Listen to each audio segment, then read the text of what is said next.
राम राम मंडळी, कशा आहात? मजेत आहात ना? मजेत असेलच हवं. तर तुमचा भाऊ रवी वरंडे घेऊन आलाय पुन्हा एकदा नवीन व्हिडिओ.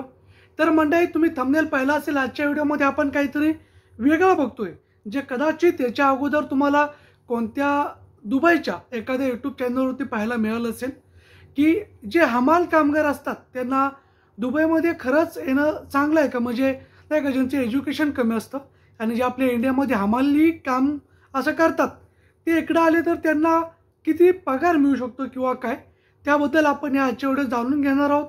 शेविंग केलेलं नाही आहे, बघू 2-3 दिवसानंतर करतो. भरपूर वाढले. ओके, तर मंडळी व्हिडिओ पूर्ण बघा. Let's see. आता जे मिडल क्लासवाले लोक आहेत ना, जे मिडल क्लास फॅमिलीतली मुलं आहेत, त्यांना माहिती असेल की हमाल कामगार म्हणजे काय असतोय. हमाल कामगार म्हणजे काय असतो. फॉर एक्झाम्पल जे मुंबईच्या ठिकाणी आहेत त्यांना माहिती असेल की जे अपार्टमेंट्समधून सामान खाली करणं, सामान अपार्टमेंटमध्ये चढवणं किंवा लोडिंग अनलोडिंग करणं ट्रान्सपोर्टेशनच्या फील्डमध्ये असेल. त्यानंतर हातगाडी वगैरे असतात त्या सगळ्या ओढणं, हे एक प्रकारे हमालचं काम असतं. आणि ते मुंबईमध्ये त्याच्यामध्ये ठीकठाक पैसा मिळतो असं माझं वैयक्तिक मत आहे. कारण मी मुंबईमधून आहे आणि मुंबईला मला माहिती आहे, मुंबईला हमाल कामगारांना ठीकठाक हा पैसा मिळतो.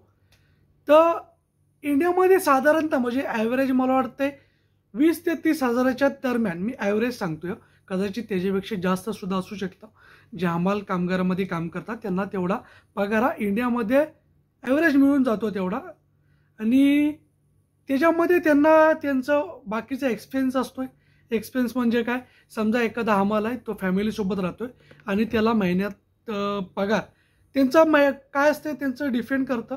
काही ठिकाणी हप्त्यावरती पेमेंट मिळतो, काही ठिकाणी महिन्यावरती असतो आणि काही ठिकाणी दिवसावरती असतो, जेवढं तुम्ही काम कराल तेवढं. तर तो समजा 20-30 हजार आपण पकडू, ॲव्हरेज 30 हजार पकडू आपण. जरी 30 हजार आले तरी 30 हजारातलं त्यातलं पैसे खर्च होतात. म्हणजे फॉर एक्झाम्पल आता जे फॅमिलीसोबत राहतात, हमाल आहे आणि फॅमिलीसोबत राहतोय समजा, तर त्यांचा खर्च काय, फॅमिलीसोबत राहतोय तर रूमचा रूमचं भाडं आलं, प्लस जेवणाचा खर्च आला त्यांचा, प्लस त्यांचा बाकीच्या गोष्टी ज्या असतील नाही का, वैयक्तिक गोष्टी काय असतात, खरेदी करणं, त्या सगळ्या एक्सपेन्स खर्च करून मला वाटत नाही ते 30 हजारातले कदाचित 5 ते 6 हजार पण शिल्लक राहत नसतील. ही व्यथा आहे हमाल कामगारांची, जे आता सध्या इंडियामध्ये काम करतात, असं मला वाटतं वैयक्तिक. कारण आमचे पप्पासुद्धा त्या फील्डमधून आले, त्यामुळे मला माहिती आहे की हमाल कामगारांचं काय लाईफ असतं. तर आता तुम्हाला प्रश्न पडला असेल की दुबईमध्ये हमाल कामगारासाठी जॉब मिळतो का आणि काय असतं, म्हणजे काय रिक्वायरमेंट असते त्यांची किंवा काय. तर पहिली गोष्ट हे लक्षात ठेवा की दुबईमध्ये सुद्धा हमाल कामगार असतो, परंतु तो असतो कंपनीकडून.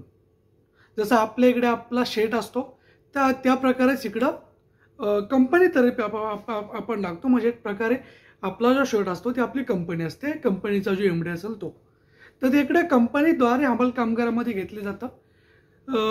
हमाल कामगार त्याला बोललं जात नाही, त्याला लोडिंग अनलोडिंग पर्सन असं बोललं जातं. मूव्हर्स फॉर एक्झाम्पल, त्यांना मूव्हर्स बोललं जातं, जे लोडिंग अनलोडिंग करतात. मग ते डिलिव्हरी करणं असेल किंवा रूम खाली करून दुसऱ्या ठिकाणी शिफ्ट करणं, या सगळ्या गोष्टी ते लोक करतात.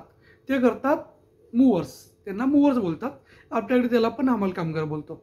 एक प्रकारे ते सेम आहे, त्यांच्यामध्ये काही डिफरन्स नाही, सेम काम दोघं सुद्धा करतात. दुबईमध्ये वॅकन्सी असते. दुबईमध्ये कंपनीतर्फे जर तुम्ही येत असाल तर चांगली गोष्ट आहे. आणि जर समजा एजंट थ्रू जरी आला तरी त्या फील्डमध्ये तुम्ही जाऊ शकता, कारण त्याच्यामध्ये एवढं एज्युकेशन मॅटर करत नाही. तुम्हाला जर हिंदी येत असेल ना तर त्याच्यामध्ये तुमचं काम होऊन जातं, कारण त्याच्यामध्ये मोस्टली फिजिकल हार्डवर्किंग लागतो, ना की तुमचं मेंटली हार्डवर्किंग. सो त्याच्यामध्ये काही प्रॉब्लेम येत नाही एज्युकेशनचा. हमाल कामगाराला कंपनीकडून, जर तुम्ही कंपनीतर्फे येत आहे तर कंपनीकडून तुम्हाला 1500 म्हणजे 1,500 दिरहम ॲव्हरेज सांगतो तुम्हाला, तेवढा दिला जातो जे मूव्हर्स असतात त्यांना. आता पगार कमी का, त्याच्या मागचं रिझन हे आहे की एज्युकेशन असतं. एज्युकेशन म्हणजे नाही का, त्या लोकांना हार्डवर्किंग करायचं असतो आणि एज्युकेशन कमी असल्यामुळे कदाचित त्या फील्डमध्ये पगार कमी आहे. परंतु हे लक्षात ठेवा की त्याच्यामध्ये तेवढीच मेहनत असते जेवढी आपण इंडियामध्ये करतो. त्याच्यामध्ये थोडी 19-20 होते, ती कुठे ते मी तुम्हाला पुढे एक्सप्लेन करेन. तर 1,500च्या दरम्यान सॅलरी मिळते आणि प्लस कदाचित म्हणजे नाही का, मोस्टली असं होतं की तुम्ही इकडे फॉरेनर्स लोक आहेत किंवा अरबी लोक आहेत, ते लोक टिप्स वगैरे देतात, म्हणजे वरतून पैसे, जसं कदाचित आपल्या इकडे सुद्धा मिळत असतील जे रूम शिफ्टिंग करतात त्या लोकांना. तर आपण पकडून चालू की 1,500 सॅलरी पकडू त्यांची, आणि महिन्यातून त्यांना समजा 300-400 जरी टिप्स भेटली तर राऊंड फिगर त्यांची सॅलरी होते 1,800 ते 2,000च्या रेंजमध्ये, टोटल सांगतोय. तर समजा टोटल तुम्हाला 2,000 भेटली म्हणजे 2,000चे आपल्या इंडियामध्ये जर सांगायचं झाले तर ते होतात राऊंड फिगरवर ते 45,000, 45,000 होतात मूवर्समध्ये तुम्ही जर कंपनी थ्रू येत असाल तर. आता हे जे 45,000 भेटले ना आपल्याला पगार 45,000, तर त्या 45,000 मध्ये कंपनी तुम्हाला ट्रान्सपोर्टेशन, अकोमोडेशन हे सगळं प्रोव्हाइड करते. त्याच्यामध्ये फक्त जेवणाचा खर्च आपल्याला करावा लागतो. आता जेवणाचा खर्च किती होतो, समजा तुम्हाला 2,000 जरी सॅलरी भेटली एका मूवर्समध्ये, तो 2,000 समजा 300 दिरहम तुम्ही खर्चाला काढा. 300 दिरहम खर्चाला काढले की त्याच्यामध्ये शिल्लक राहतात आपले 1,700. 1,700चे अप्रॉक्सिमेटली 37,000 ते 35,000 पकडून चाला की 35,000 हे तुमचे कट टू कट सेव्हिंग होतात, आणि तेवढेच आपण आपल्या इंडियामध्ये सुद्धा घेत होतो. परंतु एक लक्षात ठेवा की ते 35,000 आपले पूर्ण सेव्ह आहेत, परंतु इंडियामध्ये आपण ज्यावेळेस होतो त्यावेळेस आपल्याला बाकी इथं रूमचं राहणं, ट्रान्सपोर्टेशन हे सगळं फ्री मिळतं, त्यामुळे कदाचित तो पैसा आपला सेव्ह होतो.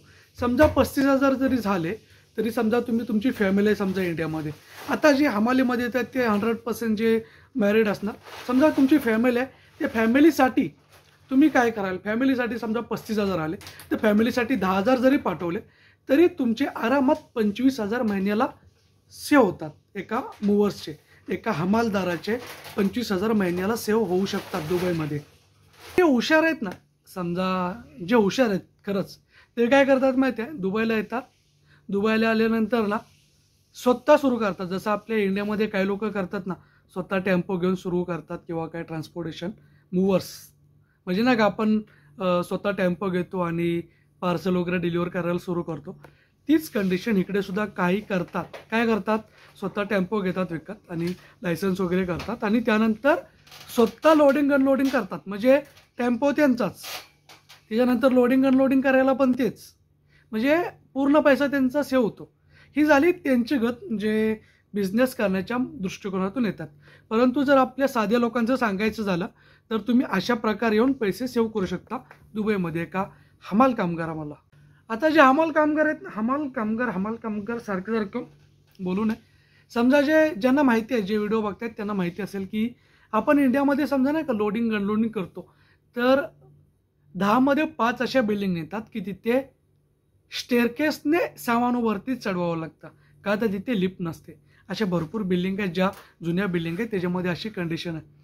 तर त्याच्यामुळे त्या केसमध्ये मग पूर्ण ते फ्रीज असेल, वॉशिंग मशीन, त्याच्यानंतर जे काय तुमचं हेवी असेल ना, ते सगळं आपल्याला त्या स्टेअरकेसने वरती चढवावं लागतं, आणि कंडिशन असते इंडियामध्ये. परंतु त्याच्या अपोजिट दुबईमध्ये जर तुम्ही आला तर तुम्हाला सर्व्हिस एलिव्हेटर दिली जाते. सर्व्हिस एलिव्हेटर म्हणजे काय की ज्याच्यातून तुम्ही सर्व सामान वरती लोड करू शकता किंवा लोडिंग अनलोडिंग दोन्ही गोष्टी करू शकता त्या सर्व्हिस एलिव्हेटरमधून. म्हणजे स्टेअरकेसने जाणं बिलकुल नाही, जे काय आहे ते सर्व्हिस एलिव्हेटर, म्हणजे लिफ्टने सामान घेऊन गेलं वरती नेलं जातं किंवा खालती आणलं जातं, हे सगळं लिफ्टने होतं.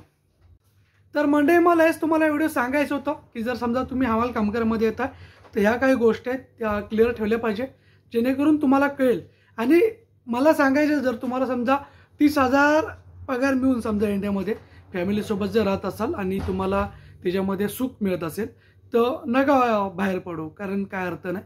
मग ते असं होतं की ठीक आहे, म्हणजे खरंच पैशाची खरंच जर वेळ असेल तर ह्या अशा प्रकारचे पाऊल टाकलं तर चांगलं आहे फ्युचरसाठी. अदरवाईज जिथे आहात तिथं सुख आहे, चांगलं राहा असं मला वाटते. बाकी मंडळी, व्हिडिओ आवडला असेल तर लाईक करा, शेअर करा, चॅनल सबस्क्राईब करा. भेटू अशाच एका नोटिफिकेशनवर. Tata bye bye, see you.